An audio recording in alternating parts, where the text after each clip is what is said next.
ചൂടാവുന്ന ഉരുളിയിലോട്ട് നമ്മൾ പഞ്ചസാര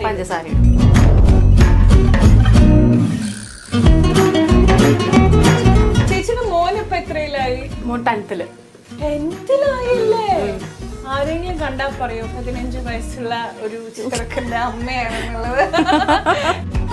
എളുപ്പത്തില് ഈ വീട്ടമ്മമാർക്കൊക്കെ രാവിലെ ലഞ്ച് ബോക്സിലൊക്കെ പറ്റിയ റെസിപ്പീസ്, ഇപ്പൊ ചോറും കറിയൊക്കെ ആണെന്നുണ്ടെങ്കിൽ എളുപ്പത്തിൽ നമുക്ക് ചെയ്യാൻ പറ്റുന്ന ഒരു ടെക്നീക്ക് എന്താ ചേച്ചി? ഫ്രൈഡ് റൈസ് തന്നെയാടാ ഏറ്റവും സിമ്പിൾ പരിപാടിയല്ലേ. റൈസ് നമ്മൾ ബോയിൽ ചെയ്ത് വെച്ചിട്ടുണ്ടാവും, തലേ ദിവസം. അത് 2 ദിവസത്തേക്ക് ഇരിക്കും. ആ റൈസ് പെട്ടെന്ന് ഒന്നും ചീത്താവത്തില്ല, ഫ്രിഡ്ജിൽ വെച്ചേക്കും. എന്നിട്ട് വെജിറ്റബിൾസ് സോർട്ട് ചെയ്ത് റൈസ് വിട്ട് അത്ര സംഭവം ഭയങ്കര എളുപ്പം. പുറത്തു പോയി ആഹാരം കഴിക്കാൻ അതേ ഉള്ളൂ. പക്ഷെ ഞാൻ വിചാരിച്ച ചേച്ചി കൂടുതലും കുക്ക് ചെയ്യും. പക്ഷെ പുറത്തുനിന്ന് കഴിക്കാൻ ഇഷ്ടമാണ്. എപ്പോഴും ഞാൻ തന്നെയല്ലേ ചെയ്യുന്നത്. പിന്നെ ഹസ്ബൻഡ് നന്നായിട്ട് ചെയ്യും കേട്ടോ. ഹസ്ബൻഡ് ഞാൻ ഉണ്ടെങ്കിൽ ചെയ്യില്ല. ഹസ്ബൻഡിന്റെ കാര്യം പറഞ്ഞപ്പോൾ ഒരു കാര്യം ഓർമ്മ വന്നേ. ചേച്ചി ഒരു ഇന്റർവ്യൂല് പറഞ്ഞിട്ടുണ്ടായിരുന്നു പുള്ളിക്ക് ഒരു വില്ലൻ ലുക്ക് കിട്ടിയത്. അതെ, കാണാൻ റൗഡിയെ പോലെ ഇരിക്കുവാടാ. എന്താ റൗഡി ഇഷ്ടമാണ്? ആ ഒരു ലുക്ക് എനിക്ക് ഭയങ്കര ഇഷ്ടം. അതെന്താണ്? നമ്മൾ എവിടെയും പോകുമ്പോ ഹസ്ബൻഡ് അങ്ങനെ റൗഡി ലുക്കുള്ള ഒരാളെ കൂടെ കൊണ്ടുപോയ ആരും അടുക്കില്ല, അങ്ങനെ വല്ലതും? അതുകൊണ്ടല്ല, എന്തോ പുള്ളിനെ കണ്ട ഒരു ഒരു വില്ലൻ ലുക്കാണ്. ഒരു വൃത്തികെട്ട അപ്പൊ സാധാരണ രീതിയിൽ എല്ലാവരും നല്ല ടോൾ ഡാർക്ക് ആൻഡ് ഹാൻസം എന്നൊക്കെ പറഞ്ഞ് നടക്കുമ്പം ഇവിടെ ഒരാൾക്ക് ഗുണ്ടകളെയും റൗഡികളെയും ഒക്കെയാണ് ഇഷ്ടം. അയ്യോ എടാ, കരിഞ്ഞിട്ടില്ല. ഞാൻ പാലൊഴിക്കുകയാണേ. കാരമലൈസ് ആയിട്ടുണ്ട്.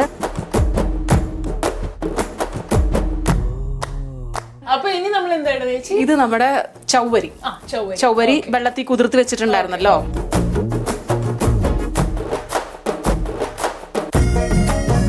നല്ല ഭംഗിയില്ലേ കാണാൻ? ശരിക്കും പറഞ്ഞാൽ ഇങ്ങനെ തന്നെ ചുമ്മാ കഴിക്കാൻ ഭയങ്കര ടേസ്റ്റ് ആയിരിക്കും. ചൗവരി പായസം. ഇനി അതിനകത്ത് നമ്മൾ പാലട ഇടുന്നു. പായസം ഇഷ്ടമാണല്ലോ, ഞാനിത് എന്തായാലും മുഴുവൻ ഇടുവാണേ. മുഴുവൻ ഇട്ടോളൂ. ടെക്സ്മയുടെ കംപ്ലീറ്റ് ക്ലീനിങ് സൊല്യൂഷൻ ഉള്ള കിച്ചൺ ഒക്കെ ഇങ്ങനെ നമ്മൾ മിനുക്കി വെച്ചേക്കാണ്. ശരിക്കും ടിഷ്യൂ വേണോ? ഞാൻ അതാണ് ഇത് ക്ലീൻ ചെയ്യാൻ എന്താ നോക്കിയിരിക്കുമ്പോഴാണ് ഇത് പറഞ്ഞത്. അപ്പൊ ടെക്സ്മയുടെ ക്ലീനിങ് സൊല്യൂഷൻ വെച്ച് ഞാൻ തന്നെ ക്ലീൻ ചെയ്യാം.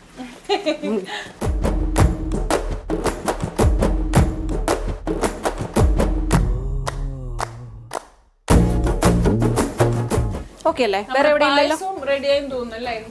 കുറച്ചുകൂടെ തിളക്കണോടാ.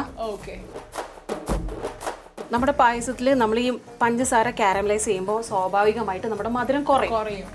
അപ്പൊ നമുക്ക് കുറച്ചും കൂടെ മധുരം ആവശ്യമാണ് പായസത്തിൽ. കണ്ടൻസ്ഡ് മിൽക്ക് ഇടണോ ഷുഗർ ഇടണോ? കണ്ടൻസ്ഡ് മിൽക്ക് ഇട്ടാ മതി അല്ലേ? എങ്ങനെയുണ്ട് ചേച്ചി നമ്മുടെ യൂട്ടൻസിൽസിന്റെ ഉരുളി? എടാ ഉരുളി അടിപൊളിയടാ. ഞാനിത് എന്തായാലും വാങ്ങിക്കും കേട്ടോ വീട്ടിലേക്ക്. ലുക്കും ഉണ്ട് എന്നാൽ നമ്മുടെ കാര്യവും നടന്നു. അതെ, കാര്യവും നടന്നു. ഇത് നോൺ സ്റ്റിക്ക്. അതെ, നോൺ സ്റ്റിക്ക് ആണല്ലേ?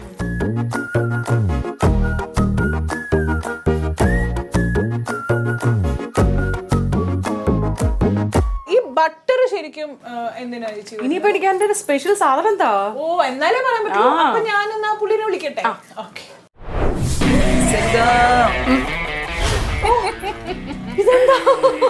സരിതയ്ക്കും ബട്ടർ സ്കോച്ചിനെയും ഒരുപോലെ ഇഷ്ടമാണെന്ന് ഞാൻ അറിഞ്ഞു. ഞാൻ വിചാരിച്ചേ പുള്ളീനെ ഞാൻ വിളിക്കാമെന്ന് പറഞ്ഞു കഴിഞ്ഞപ്പോ ഞാൻ വിചാരിച്ചു ഇനി ബട്ടർ സ്കോച്ച് ഉണ്ടാക്കി വെച്ചത് തെറ്റായി പോയിട്ടുണ്ടാവും, അല്ലെങ്കിൽ അറിയില്ലായിരിക്കും, അത് വേറെ ആരെങ്കിലും കൊണ്ട് ഉണ്ടാക്കിപ്പിക്കുകയായിരിക്കും. എത്ര കാര്യങ്ങൾ എന്റെ മൈൻഡിൽ കൂടെ ഓടിയെന്നറിയും. പിന്നെ ഇത് പ്രതീക്ഷിച്ചില്ലല്ലോ. ഇതൊരിക്കലും പ്രതീക്ഷിച്ചില്ല. ചേച്ചിക്ക് ഭയങ്കര ഇഷ്ടമുള്ള ഒരു നടനായിരുന്നു നമ്മുടെ ജയൻ. അപ്പം ഞാൻ വിചാരിച്ചു എന്നാ പിന്നെ ബട്ടർ സ്കോച്ച് മായൊക്കെ പുള്ളി വരുന്ന പോലെ തന്നെ കണ്ടു ചേച്ചി കുറച്ചും കൂടി സന്തോഷമായിക്കോട്ടെ എന്ന്. ആയോ? ആയി.